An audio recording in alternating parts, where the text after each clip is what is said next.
자, 이 시간에는 호세아 12장 1절부터 6절 말씀까지 읽었습니다. 호세아 14번째 시간입니다. 호세아 12장에는 야곱 이야기가 등장을 합니다.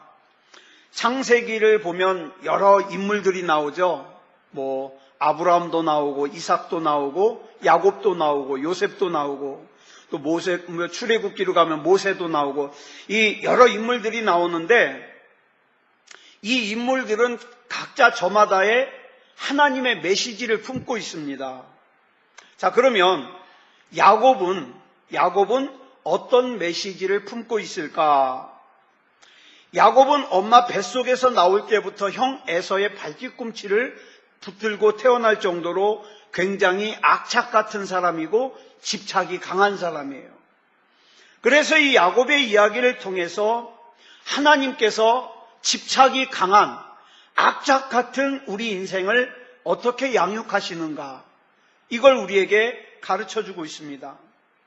이 야곱이라는 인물은 출생부터 남달라요. 우리는 지난 시간에 이삭의 아내 리브가가 쌍둥이를 가졌는데 하나님이 야곱은 사랑하시고 에서는 미워하셨다 그랬어요. 그런데 여기서 사랑했다는 것은, 미워했다는 것은 눈을 흘기는 게 아니라 어땠다는 거예요? 택하지 않았다는 뜻이죠. 야곱은 택하셨다는 뜻이라 그랬습니다. 그런데 하나님의 택하심을 받은 야곱이 하나님의 때와 하나님의 방법을 기다리면 하나님께서 역사하시는데 그 하나님의 때와 하나님의 방법을 기다리지 못하고 무슨 짓을 저질러요? 어느 날 사냥을 하고 돌아와서 배고파하는 형 에서에게서 주강그릇 주고 형 에서의 장자권을 넘겨받습니다. 그런데 물론 야곱의 행동도 참 못되고 얄밉지만 성경은 창세기 25장 34절에서 이런 에서, 죽 한 그릇에 자기의 장자권을 넘겨주는 에서에 대하여 이렇게 기록하고 있어요. 시작. 에서가 장자의 명분을 가볍게 여김이었더라. 이 장자의 혈통을 통해서 누가 오십니까? 메시아이신 예수 그리스도께서 오시죠. 그러니까 야곱이 장자권을 필요로 했다는 건 무슨 뜻이라 그랬어요? 나는 예수님이 아니면 안 된다는 거예요. 그런데 이 장자권을 취하는 방법이 하나님께서 원하시는 방법이 아니에요. 그러다가 이삭이 거의 임종이 가까워진 시점에서 이삭이 나이가 많아서 앞을 잘 못 보는 약점을 이용해가지고 어떡합니까? 어머니 리브가와 작당 모의를 해가지고 에서의 축복까지 가로챕니다. 그래서 형 에서가 분노해가지고 아버지 이삭이 돌아가시기만 하면 가만 안 두겠다고 별루니까 이걸 알고 엄마 리브가가 어떻게 합니까? 자기 친정이 있는 하란으로 야곱을 피신을 보냅니다. 이 창세기 28장은 야곱이 그렇게 피신을 가는 과정에서 있었던 일을 기록하고 있는데 좀 길지만 10절부터 15절까지 우리 같이 읽겠습니다. 시작.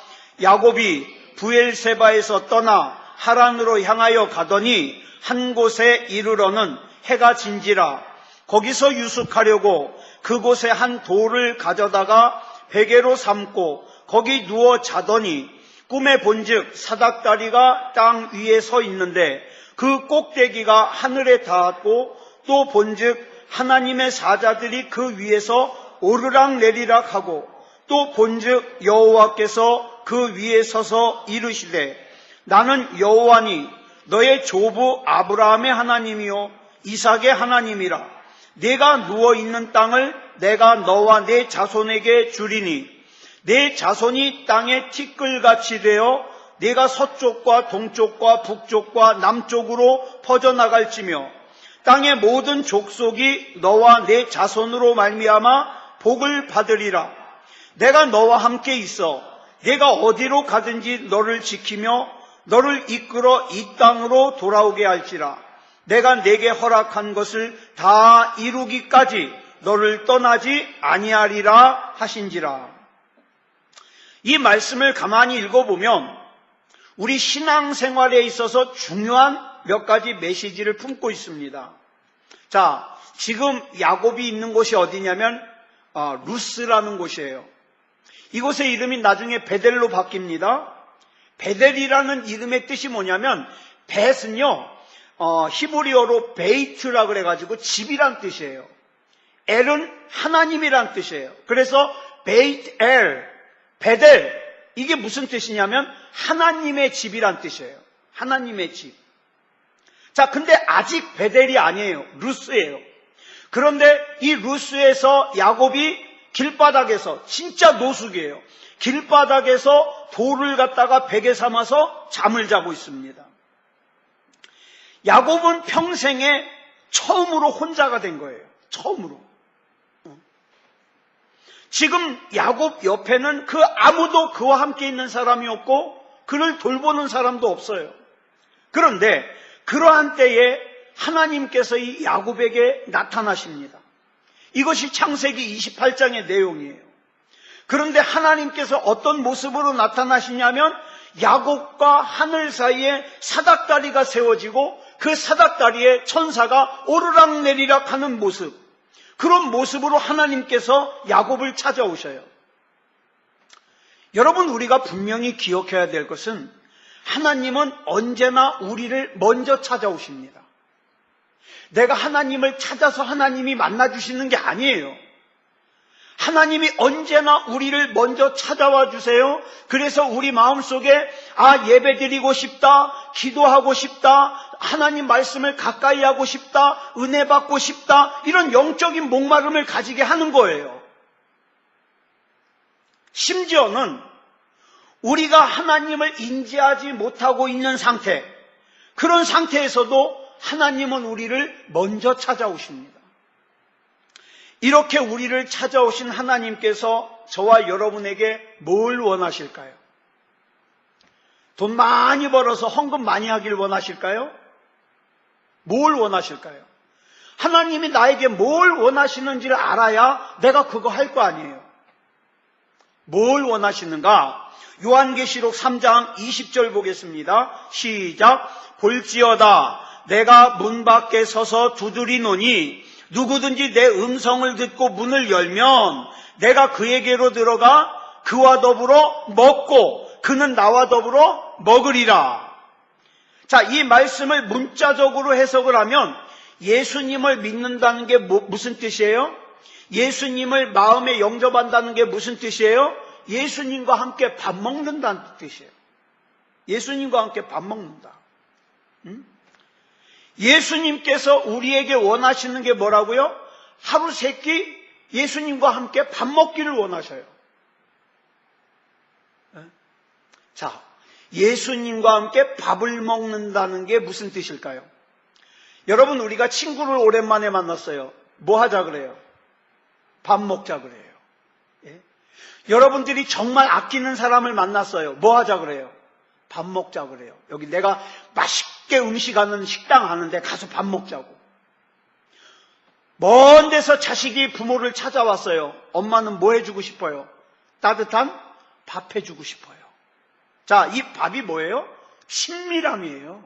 사랑이에요. 마가복음 3장 13절로 15절을 보면 예수님께서 제자들을 부르신 목적을 세 가지로 설명하고 있어요. 이것 때문에 불렀다. 세 가지로 설명하고 있어요. 같이 보겠습니다. 시작. 또 산에 오르사 자기가 원하는 자들을 부르시니 나아온지라. 이에 12를 세우셨으니 이는 자기와 함께 있게 하시고 또 보내사 전도도 하며 귀신을 내쫓는 권능도 가지게 하려 하심이로라. 자, 여기 보니까 예수님께서 제자를 세우신 첫 번째 목적이 뭐예요? 예수님과 함께 있게 하기 위해서. 함께. 나는 예수님을 위해서 큰일 할 거야. 아니요, 예수님 그거 원하지 않으세요. 예수님은요, 가장 먼저 예수님과 함께 있길 원하셔요. 함께. 그 다음에 두 번째가 전도고 세 번째가 귀신을 쫓아내는 권능이에요. 주님께서는 우리와 함께 있기를 원하셔요. 함께. 창세기 28장을 보면 야곱이 베델 들판에서 하나님을 만납니다. 야곱이 깜짝 놀래요. 왜 깜짝 놀랐냐면 자기는 이제까지 하나님을 만나려면 특별한 장소에서 특별한 시간에 하나님을 만나는 줄 알았는데 지금 자기가 있는 장소는 어디예요? 길바닥이에요. 시간은 무슨 시간이에요? 길바닥에 누워서 자는 시간이에요. 근데 그 시간에 하나님께서 자기를 만나 주시리라고는 상상도 못했거든요. 여러분, 저와 여러분이 하나님과 함께 있는 것을 좋아하고 하나님과 친밀한 것을 좋아하잖아요. 그러면 하나님께서는요, 저와 여러분이 전혀 예상하지 못했던 시간에 만나 주셔요. 그리고 전혀 예상하지 못했던 일들을 저와 여러분을 위해서 행하십니다. 그러니까 우리는 하나님과 친해야 돼요. 하나님과 서먹서먹하면 안 돼요. 서먹서먹하면. 그래서 창세기 28장 16절에 보니까 이렇게 고백해요. 야곱이 시작. 야곱이 잠이 깨어 이르되 여호와께서 과연 여기 계시거늘 내가 알지 못하였도다. 이렇게 야곱을 만나신 하나님께서 야곱에게 중요한 메시지를 주시는데 그 메시지가 창세기 28장 13절부터 14절까지 나와요. 같이 읽겠습니다. 시작. 또 본즉 여호와께서 그 위에 서서 이르시되 나는 여호와니 너의 조부 아브라함의 하나님이요 이삭의 하나님이라. 네가 누워있는 땅을 내가 너와 내 자손에게 주리니 내 자손이 땅에 티끌같이 되어 네가 서쪽과 동쪽과 북쪽과 남쪽으로 퍼져나갈지며 땅의 모든 족속이 너와 내 자손으로 말미암아 복을 받으리라.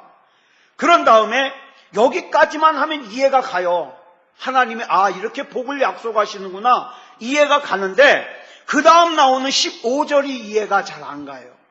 같이 읽어볼까요? 시작.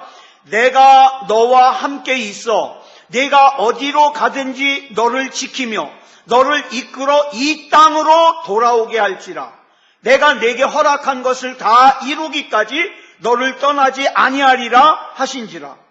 자, 우리가 지난 시간에 하나님이 이끄신다는 것은 하나님이 양육하신다고 우리가 나누었습니다.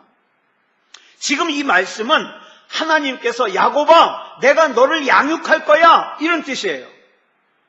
즉 하나님께서 야곱의 인생에 친히 개입하셔서 야곱 맘대로 살지 못하도록 하나님께서 이끄시겠다는 거예요. 여러분, 성경에 나오는 인물들 중에서 하나님으로부터 이렇게 확실한 약속을 받은 사람이 누가 있어요? 예? 아브라함조차도 이렇게 확실하게 못 받았어요. 그냥 복의 근원이 될지라 이렇게 말씀하셨지 이렇게 확실하게 자세하게 말씀 안 하셨어요. 그런데 여기서 우리가 쉽게 이해할 수 없는 말씀이 뭐냐 하면 하나님께서 야곱에게 이 땅으로 돌아오게 하시겠다는 거예요. 자, 그러면 저는 이런 질문을 가져봤어요. 이 땅으로 다시 돌아오게 할 거면 뭐하러 떠나게 하실까? 저와 여러분도 마찬가지예요.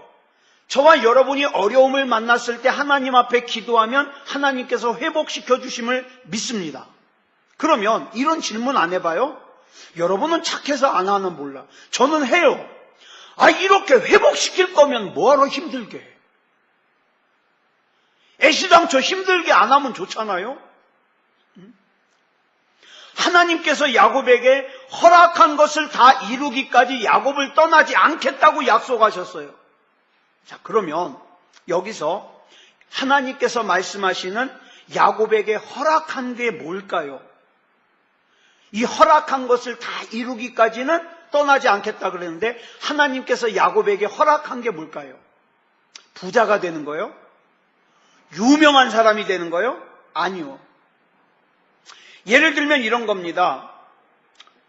군대를 가면은 처음에 훈련소를 가죠. 훈련소를 가면 6주 동안 훈련을 받습니다. 훈련을 받는데 정말 이 훈련소 가면은 겁나요. 얼마나 쥐잡듯이 잡는지.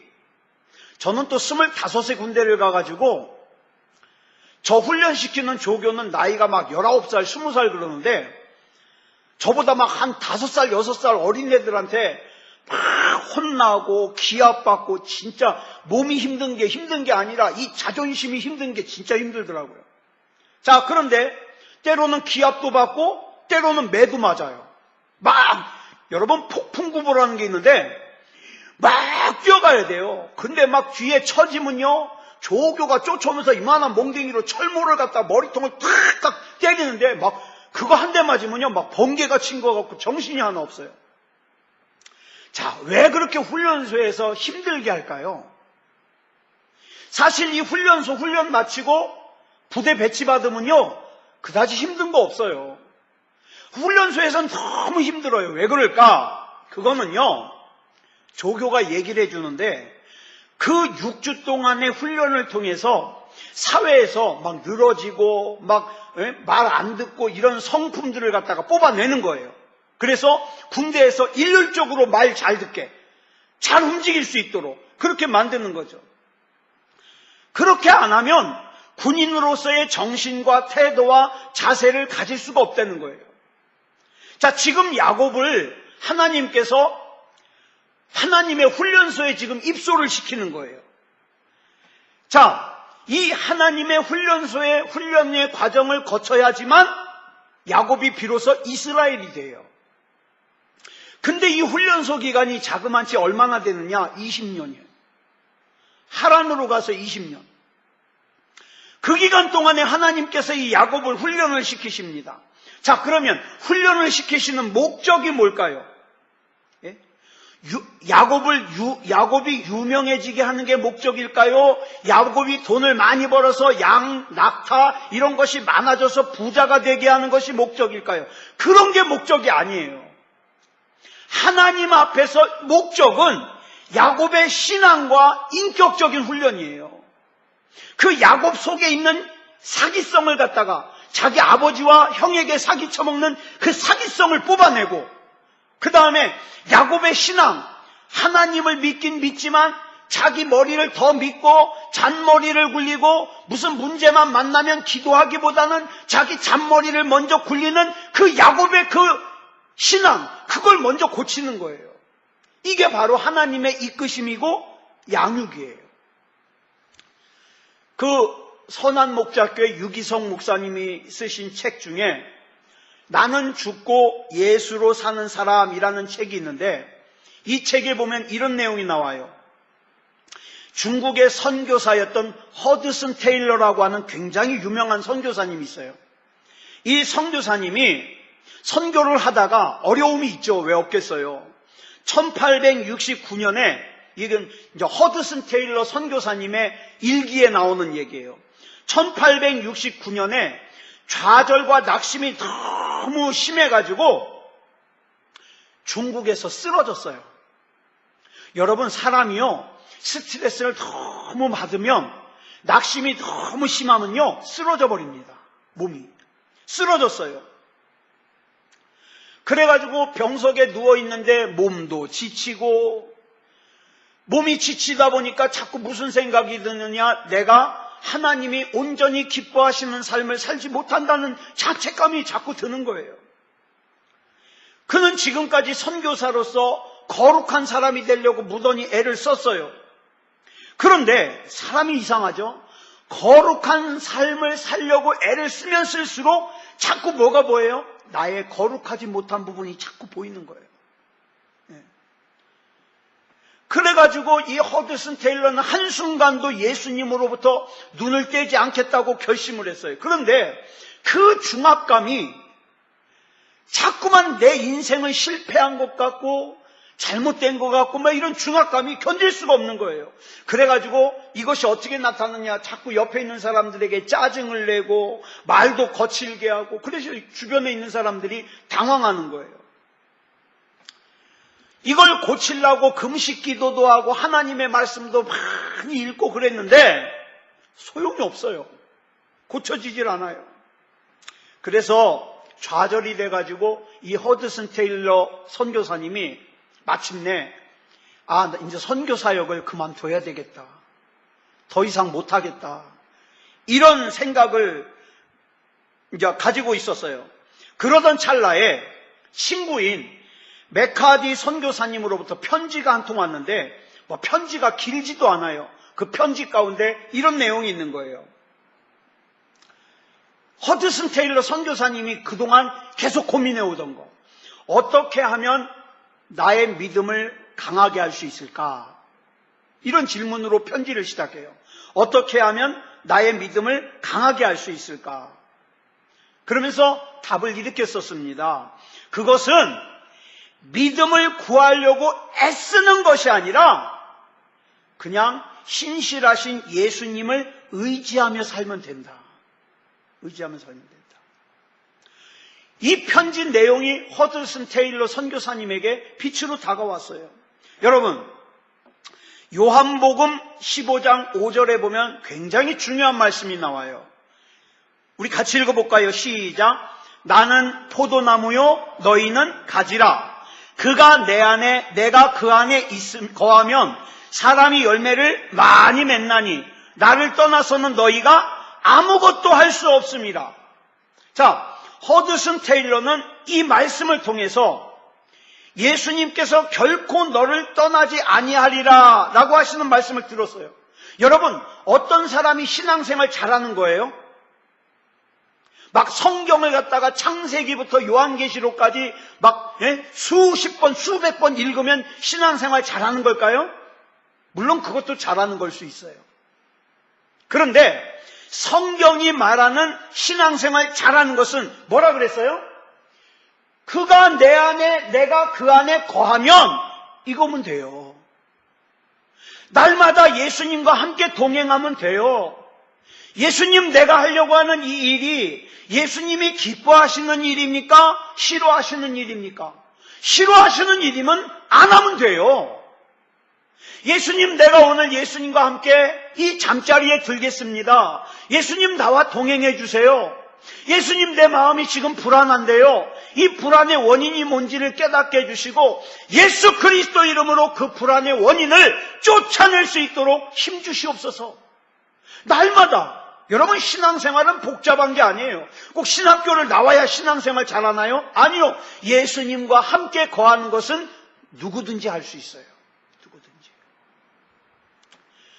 자, 이 허드슨 테일러 선교사님이 그래 믿음이 강해지는 것은 다른 게 아니라 예수님과 의로우신 예수님과 함께 있는 것이구나. 이걸 깨닫고 나니까 그동안에 힘들게 여겨졌던 것이 어렵게 여겨졌던 것이 힘들지가 않은 거예요.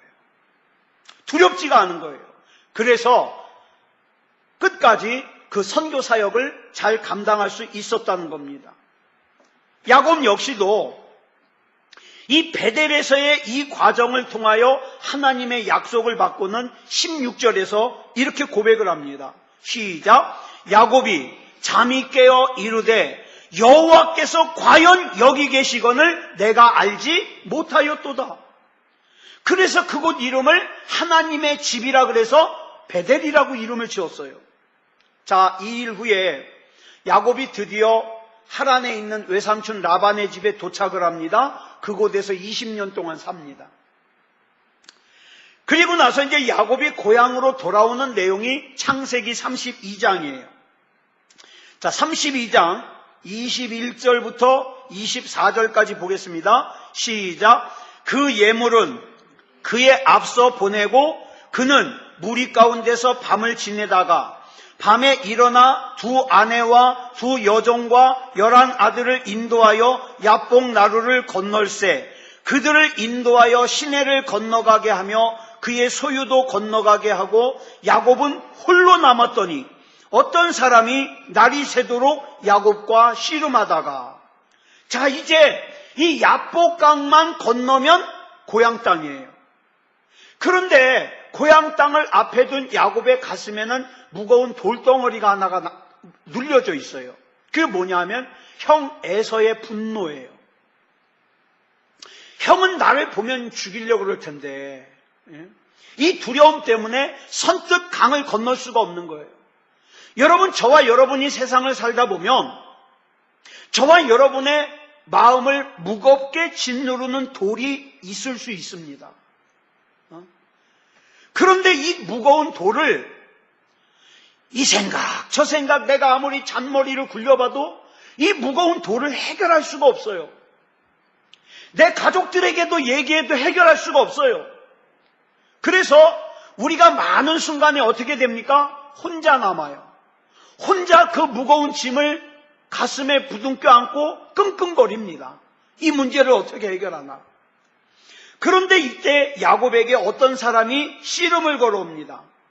많은 분들이 이것을 야복강가에서 야곱의 기도라 그러는데 저는 기도라고 보기에는 좀 그래요. 왜냐하면 여러분, 기도라는 것이 하나님께 드리는 겁니까? 하나님과 씨름하는 겁니까? 기도는 절대 하나님과 씨름하는 게 아니에요. 씨름하려면 어떻게 해야 돼요? 나는 이걸 원하는데 하나님이 안 주실라 그래. 주십시오! 못 줘! 그래가지고 씨름하는 게 씨름이죠. 근데 우리 하나님은 그런 하나님 아니에요. 우리는 하나님이 원하시면 하나님으로부터 받을 수 있어요. 받을 수 있어요. 그러니까 기도는 씨름이 아니에요. 그럼 기도는 뭐냐? 하나님의 뜻을 분별하는 시간이에요. 분별. 자, 24절부터 25절까지 보겠습니다. 시작. 야곱은 홀로 남았더니 어떤 사람이 날이 새도록 야곱과 씨름하다가 자기가 야곱을 이기지 못함을 보고 그가 야곱의 허벅지 관절을 치매 야곱의 허벅지 관절이 그 사람과 씨름할 때에 어긋났더라. 여기 보니까 자기가 야곱을 이기지 못함을 보고라는 말이 나오죠. 자기가 야곱을 이기지 못함을 보고, 여기 이기지 못하다 이 말을 히브리어로 야콜이라 그러는데 무슨 뜻이냐면 뭐 경주를 해가지고 이기고 지고 그 뜻이 아니에요. 의지라는 뜻이에요. 의지. 그래서 야콜은 의지나 뜻이라는 뜻으로 이 말씀은 무슨 뜻이냐면 야곱의 의지를 꺾을 수 없으므로, 야곱의 고집을 꺾을 수 없으므로 이렇게 되는 거예요. 자, 그러니까 이 말씀으로 볼 때 야곱이 허벅지 관절이 왜 어긋났어요?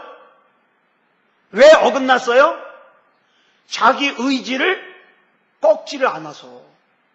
그러니까 야곱이 이 야곱의 의지를 꺾을 것 같지가 않으니까 어떻게 했어요? 허벅지 관절을 갖다가 어긋나게 한 거예요. 이때부터 야곱이 다리를 절게 되죠.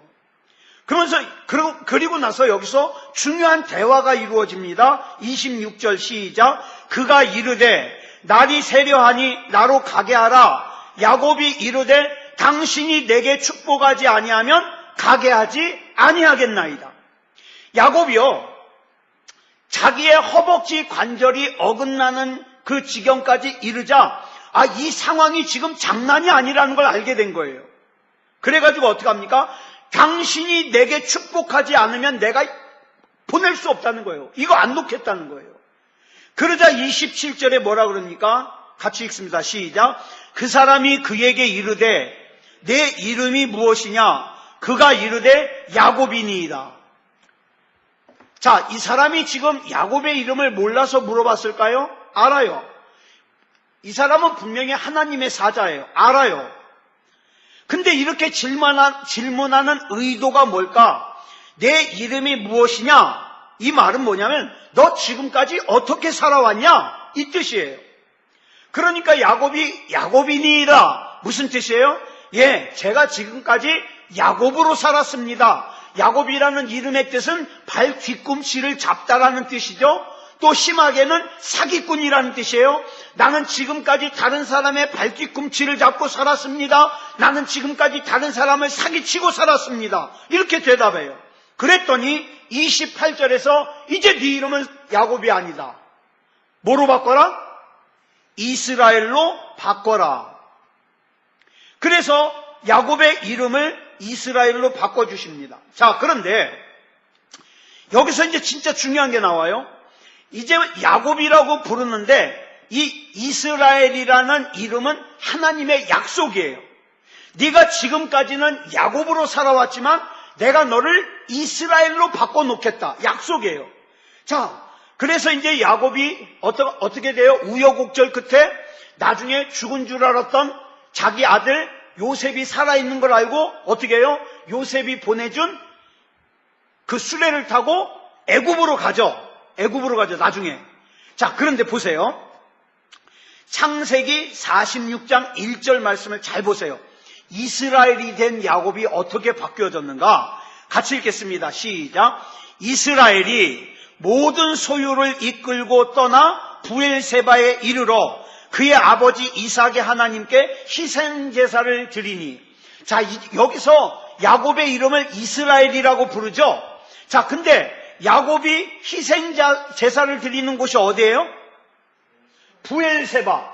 우리가 이 부엘세바를 지난 주일날 살폈죠, 전에. 부엘세바가 어떤 곳이에요? 그랄에서 가나안으로 들어가는 시작이죠. 그죠? 그러니까 이 부엘세바는 뭐예요?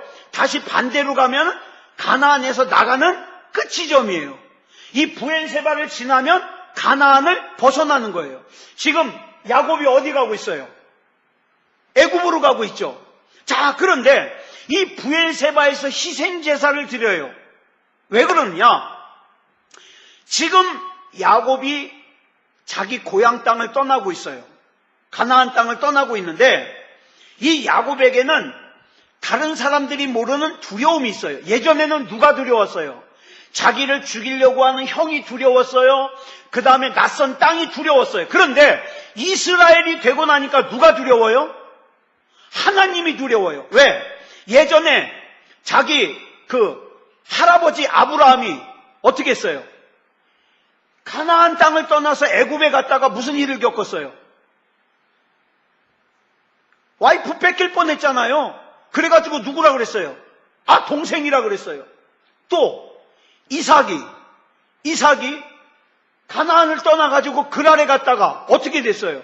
맨날 우물 파서 뺏기고 그랬잖아요. 예? 자기가 판 우물을 누리지도 못했잖아요. 이걸 야곱이 알고 있어요. 자, 그래서 예전에는 사람이 두렵고 예전에는 환경이 두려웠는데 지금은 하나님이 두려운 거예요. 그래서 부엘세바를 마지막으로 이제 가나안을 떠나면서 하나님 앞에 희생제사를 드리면서 묻는 거예요. 이 길이 정말 하나님의 뜻입니까? 묻는 거예요. 근데 하나님의 뜻을 묻고 있는 지금 야곱의 이름이 뭐예요? 이스라엘이에요. 결국 하나님께서 야곱을 이스라엘로 만들어 놓으셔가지고 지금 부엘세바에서 희생제사를 드리면서 뭘 구하고 있어요? 하나님의 뜻을 구하고 있어요. 하나님의 뜻이 중요한 사람이 됐어요. 자, 이렇게 우리 하나님께서는 우리를 사랑하시기 때문에 우리를 불러내시고 우리를 가르치시고 우리를 이끌고 가십니다. 자, 그러면 우리 한번 생각해 보자고요. 나는 지금 야곱입니까? 이스라엘입니까? 뭘로 알 수 있어요? 결정을 어떻게 하느냐 보면 알 수 있어요. 여전히 내가 내 잔머리를 굴리고 그 다음에 내가 내 원하는 내 육체의 이익을 위해서 그 다음에 사람을 두려워하고 환경을 두려워하고 어떡할까? 내가 하나님 믿다가 실패하면 누가 책임지지? 이러고 살고 있으면 야곱이에요. 하지만 이스라엘이 되면 어떻습니까?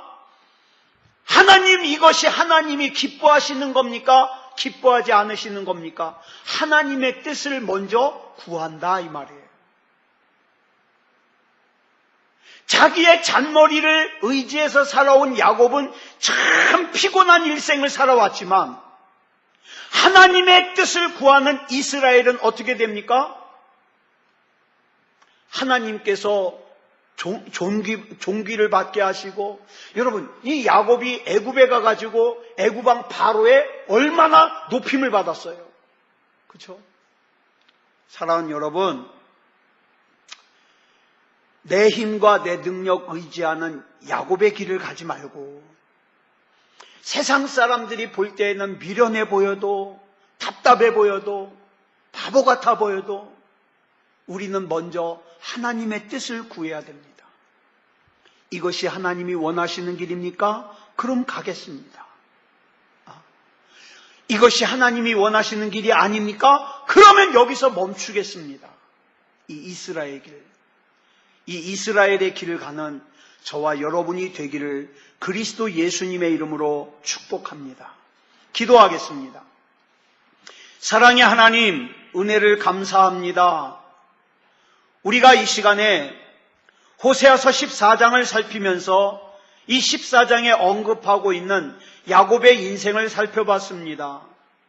하나님, 야곱도 처음에 하나님 믿었지만 사실 모든 걸 결정하는 것은 자기의 생각이었고 자기의 잔머리였습니다.